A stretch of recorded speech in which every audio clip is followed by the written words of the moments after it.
حضرات گرامی، وہ رات آنے والی ہے، وہ بخشش والی رات آنے والی ہے جس کو ہم شب برات کہتے ہیں۔ اس رات میں کیا کرنا ہے؟ سب سے پہلے مغرب کی اذان سے ایک 15 منٹ پہلے،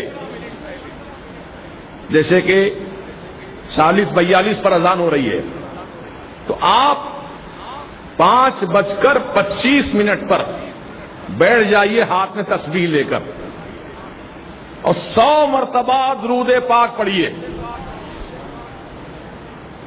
اور 40 مرتبہ لا حول ولا قوت الا باللہ العلی العظیم پڑھیے۔ تو اس عمل سے اللہ پاک 80 سال کے گناہوں کو معاف فرما دیتا ہے۔ آپ کہیں گے حضرت 80 سال کے گناہ بخشے جاتے ہیں اس عمل سے، میری عمر تو 80 سال کی ہوئی نہیں، پھر 80 سال کی عمر نہیں تو 80 سال کے گناہ بھی نہیں ہیں۔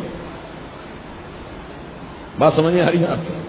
اب آدمی اگر 80 سال کا ہے تو 80 سال کے گناہ بھی ہوں گے اس کے، لیکن جس کی عمر ہی 80 سال نہیں ہے، ابھی تو 10 سال کا ہے، 15 سال کا ہے، 20 سال کا ہے، 25 سال کا ہے، وہ پوچھتا ہے کہ میری نیکیاں تو، میرے گناہ تو اتنے نہیں ہیں، میں تو 25 سال کا ہوں، بھی 80 سال تو اور آگے بہت زیادہ مجھے جینا ہے۔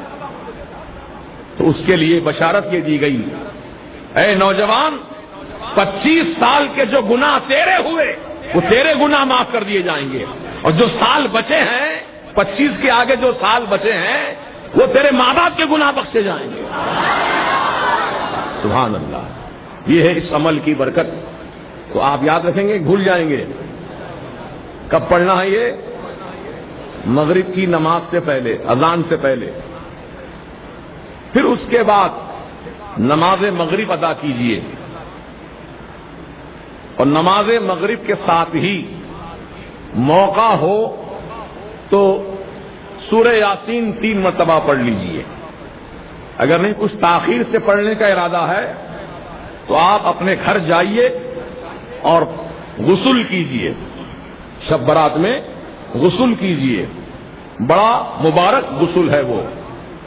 مغرب کی نماز کے بعد غسل اس طرح کرنا ہے کہ پانی میں 7 عدد بیر کے پتے، کتنے پتے؟